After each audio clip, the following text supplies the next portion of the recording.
अजीज तलबा और तालबात, Farooq foundation online school के ज़रिए यकसा नसाब के मुताबिक तालीम हासिल करें। अगर हमारी वीडियोस पसंद आएँ तो चैनल को सब्सक्राइब करें और दोस्तों के साथ शेयर करें और बेल आइकन को लाजमी दबाएं ताकि आइंदा आने वाली तालीमी वीडियोस आप हासिल कर सकें।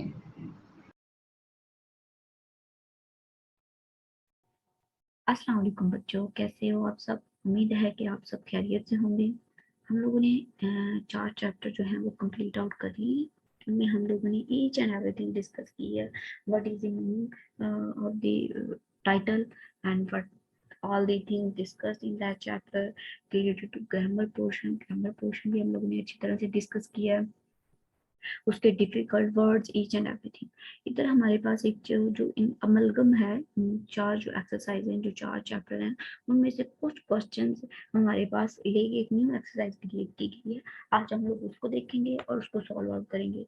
लेकिन आई थिंक तो इसमें आप लोगों को कोई भी चीज़ बताने की या दोबारा एक्सप्लेन करने की जरूरत नहीं पड़ेगी, क्योंकि इसको तो आप लोग इजीली कवर अप कर सकेंगे, क्योंकि आप लोगों ने पहले 4 चैप्टर बहुत ही अच्छे तरीके से पढ़ लिए हैं। ठीक है, okay, without wasting our time let's start our today lecture.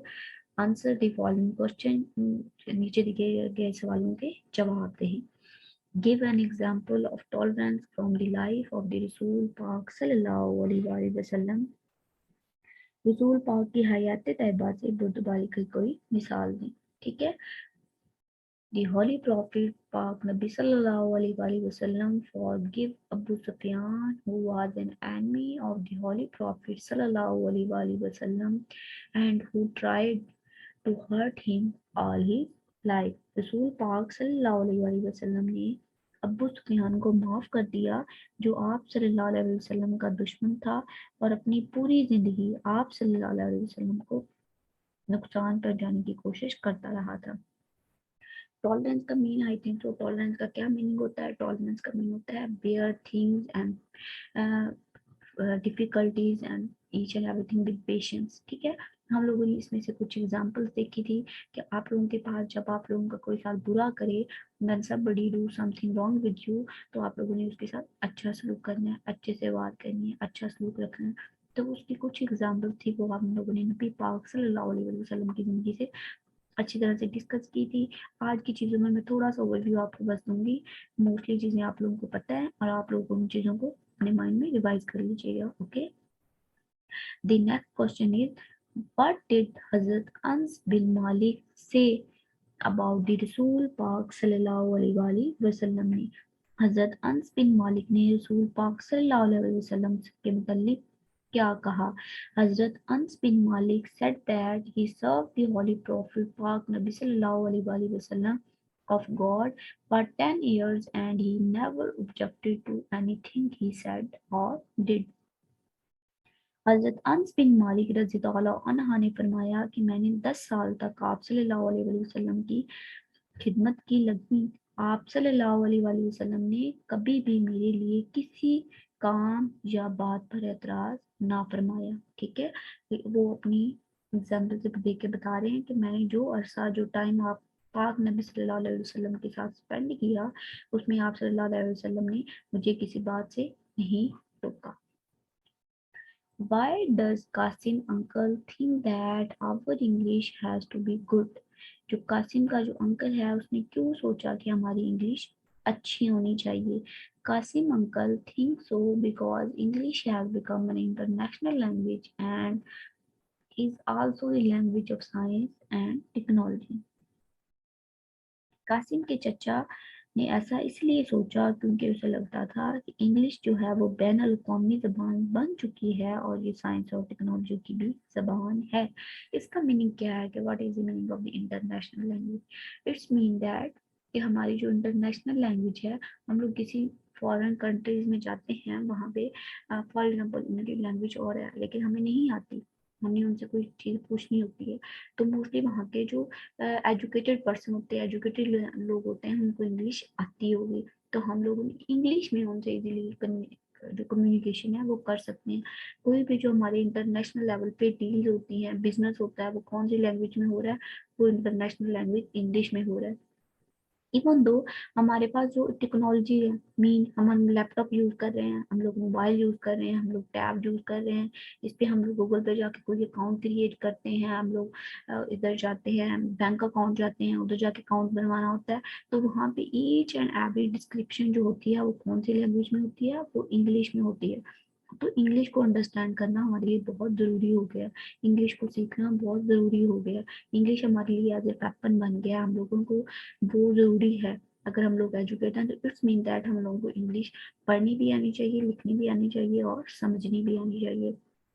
ठीक है, तो दैट्स वाई वो कह रहे हैं, अंकल उसे नसीहत कर रहा है, एडवाइस कर रहा है कि इंग्लिश जो है वो मस्ट में फिंगर टिप्स में होनी चाहिए, जो इंग्लिश मस्ट में होनी जो finger tips. Okay, the next question is that what do you understand by paint ocean? आप लोगों को पेंट ओशन जो हम लोगों ने एक पढ़ी थी, पोएम पढ़ी थी, उसको डिस्कस किया था, उसमें एक वर्ड था पेंट ओशन, एक फ्रेज था, उसमें उन्होंने पूछा कि पेंट ओशन का मीनिंग क्या है।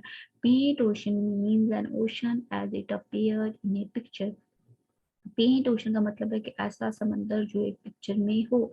It's mean that for example हमारी वॉल, हमारे घर में एक वॉल है और उसके ऊपर एक पिक्चर हैंग आउट है, ठीक है, उस पिक्चर में एक हम लोग एक सीन देख रहे हैं, एक नज़ारा देख रहे हैं, वो वहीं पे स्टिल है, मतलब उसमें कोई चेंजिंग नहीं आ रही, हम उसे आज देखेंगे वो सेम होगा, कल देखेंगे सेम होगा। तो दैट्स वाई वहाँ पे जो उनके लोग थे, हम लोगों ने तो में अच्छी तरह से डिस्कस किया था, वहाँ पे जो सेलर थे वो वहाँ पे स्टक थे, ठीक है, उनकी लाइफ वहाँ पे स्टक हो चुकी थी, कोई चेंजिंग नहीं आ रही थी, हर गुजरने वाला दिन, मतलब आने वाला दिन बिल्कुल पिछले दिन जैसा था। तो दैट्स वाई वो उसका कंपैरिजन कर रहे थे किस चीज के साथ, पेंटेड ओशन के साथ, कि हम लोगों की लाइफ है वो इस तरह से बन गई है, जो ओशन है इस तरह से है पेंटेड ओशन के साथ। हम लोगों को कई दिन एक जगह पे वो स्टक थे, उनकी लाइफ में कोई चेंजिंग नहीं आ रही थी, दैट्स वाई वो वरीड थे, वो परेशान थे। तो वो अपना कंपैरिजन कर रहे हैं पेंटेड ओशन के साथ कि जिस तरह उसमें कोई चेंजिंग नहीं आ रही, वो सेम है, मोशनलेस है, मूव्ड है, तो उस तरह हमारी लाइफ भी क्या है, पेंटेड ओशन की तरह है। The next question is that what is your hobby, आपकी हॉबी क्या है। And I repeated a lot of time what is the meaning of the hobby, any activity that we used to do in our leisure time for the sake of the pleasure is called hobby। ठीक है, और hobby हर person की different होती है। My hobby is gardening, मेरी जो hobby है, मेरा जो मशगला है वो क्या है, बागबानी है। Question number 6, what did Rizwan like best in the exhibition and why. Rizwan को नुमाइश में सबसे ज्यादा क्या पसंद आया था और क्यों आया था। ठीक है, रिजवान लाइक रॉक्स, रिजवान को चट्टानें पसंद आई थी, द बेस्ट सबसे ज्यादा, बिकॉज क्योंकि rocks collection is his hobby, क्योंकि चट्टानें जमा करना उसका मशगला था। रिजवान को सबसे ज्यादा चट्टानें पसंद आई थी क्योंकि चट्टानें जो थी वो जमा करना उसका मशगला था, तो उनको कब से, बचपन से उनको कलेक्ट कर रहा था। ठीक है, and the next question is that make noun from the following verbs. हमारे पास जो वर्ब्स हैं वो तो दिए गए हैं, हम लोगों ने इनके साथ नाउन बनाने हैं। वर्ब और नाउन में क्या डिफरेंस होता है, वर्ब मीन होता है काम और नाउन का मीन होता है नेम। ठीक है, हम लोगों को इधर अब हम लोगों का है टॉलरेट, टॉलरेट मीन होता है बर्दाश्त करना, मीन ये एक एक्शन है, कोई काम है, कोई एक्टिविटी है, बर्दाश्त करना। मतलब जब हम टॉलरेशन वर्ड यूज करेंगे उसका होगा नाउन रुतबारी, पेशेंस मानने। ठीक है, कॉनकोर मीन फतह करना, ठीक है, और कॉन्क्वेस्ट मीन फतह। ठीक है, ऑब्जेक्ट, ऑब्जेक्ट मीन होता है एतराज करना और ऑब्जेक्शन एतराज। ठीक है, next word is practice, practice mean होता है मशक करना, और प्रैक्टिस इसके जो स्पेलिंग में सिर्फ डिफरेंट आएगा, वहाँ पे प्रैक्टिस PRACTIS प्रैक्टिस जो वर्ड है उसमें होता है वर्ब एज इंडिकेशन होगा, जब इसे हमने नाउन इंडिकेशन करना होगा PRACTIC आएगा। ठीक है, अगर डिस्ट्रॉय, डिस्ट्रॉय मीन होता है तबाह करना, किसी चीज को तबाह कर देना, और मीन डिस्ट्रक्शन जो होता है वो होता है तबाही, और उसे हम एज ए नाउन यूज करते हैं। ठीक है, और नेक्स्ट हमारे पास है fill in the blanks, fill in the blanks, dash mean to bear pain और हार्डशिप विद पेशेंस। कौन सी चीज का मतलब है कि दर्द और तकलीफ को सब्र तहम्मुल के साथ बर्दाश्त करना। तो हम लोगों ने लॉट ऑफ टाइम डिस्कस किया, tolerance mean to bear pain और हार्डशिप विद पेशेंस। बुर्दबारी का मकसद है तकलीफ या मुश्किलात को सब्र के साथ बर्दाश्त करना। The Rasul सल्लल्लाहु अलैहि वसल्लम is a dash of tolerance. हमारे लिए हमारे नबी पाक, हमारे पाक नबी हजरत मोहम्मद सल्लल्लाहु अलैहि वसल्लम बुर्दबारी का क्या है, वो हमारे लिए मॉडल है कि हम लोग हर वो चीज़, हर जो चीज़ है उनकी लाइफ से हम लोग उनसे एग्जाम्पल ले सकते हैं। वो किसी भी चीज़ के रिलेटेड हो सकती है। हम लोग अपनी लाइफ के किसी मामले में स्टक आउट है, हम लोग को समझ नहीं आ रही कि इस सिचुएशन को किस तरह से हैंडल करना है, तो हम लोगों को उस चीज के रिलेटेड या उस मैटर के रिलेटेड नबी पाक सल्लल्लाहु अलैहि वसल्लम की जिंदगी से रहनुमाई लेनी चाहिए, ताकि हम अपनी जिंदगियों को आसान कर सके। अगर हम इस्लाम के बताए हुए रास्तों पे चलेंगे और इस्लाम की बताई हुई बातों को मानेंगे तो हमारी लाइफ वैसे ही कॉम्प्लिकेटेड नहीं होगी। We dash an exciting football match today. हम लोगों के क्या देखा, we watched an exciting football match today. He dashed to book this year. इसी हम लोगों को वर्ड उन्होंने, हम लोगों ने लास्ट एक्सरसाइज, अब मुझे रिमेम्बर नहीं है कौन सी एक्सरसाइज में हम लोगों ने चीज सॉल्व आउट की थी, कि उन्होंने हमें वर्ब दे दिया था, लेकिन अकॉर्डिंग टू सिचुएशन हम लोगों ने उसमें से उसकी उसके साथ हेल्पिंग वर्ब और लगा के ई डी या आई एन जी जो भी लगा के हम लोगों ने उसको फिल इन द ब्लैंक में पुट करना था। He published 2 books this year. उसने इस बार 2 किताबें शाया की हैं। My friend has been reading since 3 o'clock. ठीक है, इधर रीड आ गया तो हम लोगों ने रीड सिंस है तो डेफिनेटली ये प्रेजेंट परफेक्ट कॉन्टिन्यूस टेंस है, और प्रेजेंट परफेक्ट कॉन्टिन्यूस टेंस में जो हेल्पिंग वर्ब यूज होता है वो हैज बीन है और हैव बीन है। ठीक है, जो हम लोग हैव बीन हम लोग लगाएंगे प्लूरल के साथ, और हैज बीन की क्या लगाता है, सिंगुलर के साथ लगता है। ठीक है, माय फ्रेंड एक दोस्त की बात हो रही है, दैट्स वाई हम लोग हैज बीन पुट करेंगे। अगर माय फ्रेंड्स यहाँ पे एस आ जाता मीन बहुत सारे दोस्तों की बात हो रही है, तो देन हम लोगों ने क्या पुट करना था, हैव बीन पुट करना था। माय फ्रेंड इधर सिंगुलर है इसलिए आएगा my friend has been reading, वो पढ़ रहा है सिंस 3 o'clock, मतलब 3 घंटों से वो पढ़ रहा है। ठीक है, I have been sitting at this table since early morning. मैं सुबह से इस टेबल पे, इस मेज पे क्या हूँ, बैठा हुआ हूँ। ठीक है, इधर भी हमारे पास क्या चीज आ गई है, सेम वही है। आई है, आई हमारे पास आई के साथ हम लोगों ने हैव बीन क्यों यूज किया है, जो भी हेल्पिंग वर्ब होता है आई हम प्लूरल यूज करते हैं, ये एक एक्सेप्शनल केस होता है। ठीक है, ऊपर हम लोगों ने हैज लगाया था, आई के साथ हैव लगता है। I have been sitting at this table, मैं इस टेबल पे बैठा हुआ हूँ सिंस अर्ली मॉर्निंग, सुबह से इस टेबल पे बैठा हुआ हूँ। ठीक है, नेक्स्ट हमारे पास जो क्वेश्चन है वो है what word is used for, कि हम लोग कौन सा वर्ड किस बंदे के लिए यूज करते हैं। फॉर एग्जाम्पल हम लोग रीडिंग कर रहे हैं तो एज ए रीडर होगा, जो बुक लिखता है वो ऑथर होता है, वो राइटर होता है। ठीक है, तो जो जिस प्रोफेशन में, जिस बिजनेस में वो काम कर रहा है तो उसे as a business, as a professional के नेम से उसे जाना जाता है। हर एक बंदे की अलग ड्यूटी होती है, उनकी on the base of work, on the base of duty, on the base of on all that things हम लोगों को रिकॉग्नाइज करते हैं कि ये प्रोफेशन इसका है। On the base of profession हम लोग लोगों को जानते हैं।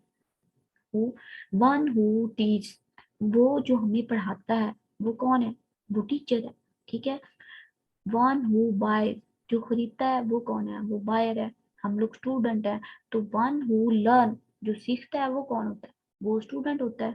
ठीक है, वन हु सेल, वो कौन है, जो बेचता है, वो खरीदने बेचने वाला।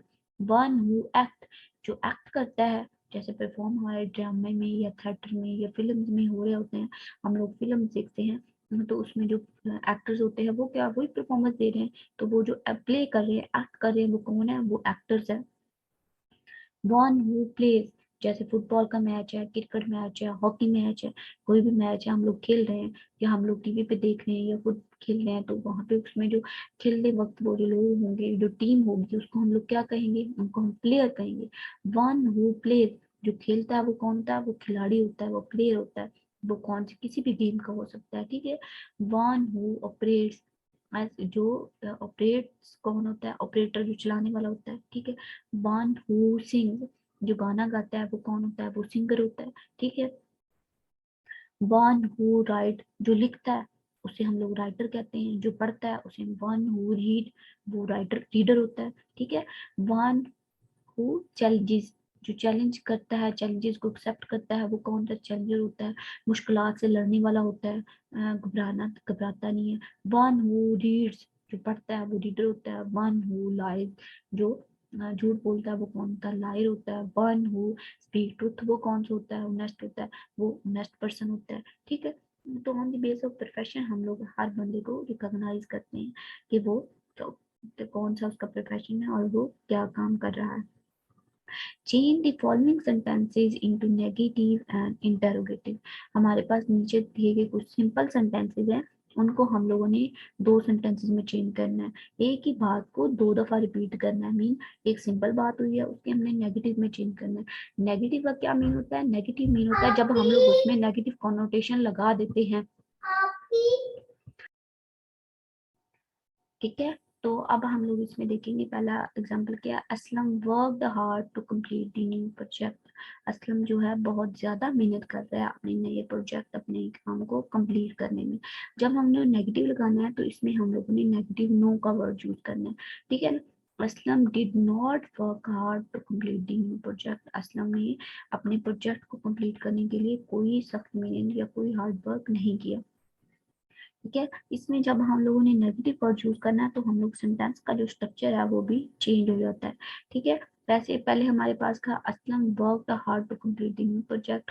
असलम, उसके बाद हेल्पिंग वर्ब, देन हम लोगों ने नॉट पुट किया है, देन हम लोगों ने सब्जेक्ट वर्ब पुट किया और उसके बाद हम लोगों ने सारा किया। ठीक है, इंटेरोगेटिव में क्या करना है, इंटेरोगेटिव में स्ट्रक्चर फिर चेंज हो जाना है। इंटेरोगेटिव में हमारे पास जो हेल्पिंग वर्ब है वो हम लोगों ने क्या करना है, हेल्पिंग वर्ब सबसे फ्रंट पे पुट कर देना है। Did Aslam work hard to complete the new project. क्या असलम ने सख्त मेहनत की थी अपना प्रोजेक्ट कंप्लीट करने में। ही सोल्ड मैंगोज, वो जो है मैंगोज बेचता है। अब हम लोगों ने इसका जो नेगेटिव बनाना है तो हम लोगों ने इस तरह से करना है, ही पुट करना है, उसके बाद हमने हेल्पिंग वर्ब, फिर नॉट और then sentence. He did not sold mangoes, वो आम नहीं बेचता। जब इंटेरोगेटिव बनाना है तो देन हम लोगों ने जो हेल्पिंग वर्ब है वो फ्रंट पे ले आना है। डिड ही सोल्ड मैंगोज, क्या वो मैंगोज बेचता है। ठीक है, और इसके बाद हम लोगों ने नेक्स्ट जो हमारे पास वो है Numan wrote a book. Numan किताब लिखता है या नुमान किताब लिखता है। Numan did not wrote a book, Numan किताब नहीं लिखता। इसमें हम लोगों ने जो did not mean, did not किसको रिप्रेजेंट कर रहा है, नेगेटिव को रिप्रेजेंट कर रहा है। नेक्स्ट अगेन जब हम लोगों ने इंटेरोगेटिव बनाना है, इंटेरोगेटिव बनाना है तो हम लोगों ने डिड जो है वो फ्रंट पे पुट कर देना है। मीन हम लोगों ने स्ट्रक्चर बनाते वक्त हेल्पिंग वर्ब है सबसे पहले ले आना है। Did Numan write a book, क्या नुमान किताब लिखता है। आगे हमारे पास इसका नेक्स्ट जो है वो है ही फाइट ब्रेवली, वो बहादुरी से लड़ता है। He did not fight bravely. He और उसके बाद स्ट्रक्चर में हमारे पास हेल्पिंग वर्ब, देन नॉट और उसके बाद हमारा वर्ब आ जाएगा। पहले subject, then helping verb, then not और then verb. He did not fight bravely. जब इंटेरोगेटिव बनाएंगे तो स्ट्रक्चर इस तरह से हो जाएगा, पहले हमारा कि हेल्पिंग वर्ब आ जाएगा, देन सब्जेक्ट और उसके बाद वर्ब आ जाएगा। डिड ही फाइट ब्रेवली, क्या वो बहादुरी से लड़ता है। And the next one is he show great tolerance, उसने बहुत बड़ी बुर्दबारी का जाहिरा किया। नेगेटिव बनाते वक्त हम लोग सब्जेक्ट, देन हेल्पिंग वर्ब और देन उसके बाद वर्ब लिखेंगे। ही did not show great tolerance, वो बहुत याजीन बुर्दबारी का मुजाहिदा नहीं करता। Interrogative, did he show great tolerance, क्या वो अजीम रहनुमाई या बहुत बड़ी वो टॉलरेंस जो बुर्दबारी का मुजाहिदा करता है। ठीक है, अब हमारे पास जो नेक्स्ट क्वेश्चन है वो है match the hobby to the right person. जो एक राइट पर्सन के साथ हम लोगों ने ये चैप्टर नंबर 4 है एन एग्जीबिशन, उससे ये लिया गया है। हम लोगों ने अच्छी तरह से पढ़ा था कि कौन से पर्सन की कौन सी हॉबी थी, वो हमारे माइंड में होनी चाहिए। देन उसके बाद हम लोग इसको सॉल्व आउट करेंगे। सलीम की हॉबी क्या थी, सलीम की जो हॉबी थी वो कलेक्टिंग स्टैम्प्स थी। रिजवान की हॉबी क्या है, रिजवान की हॉबी है कलेक्टिंग, क्या है वो रॉक्स जमा करता है। सादिक की हॉबी क्या है, सादिक को है ना वो पिक्चर्स कलेक्ट करता है।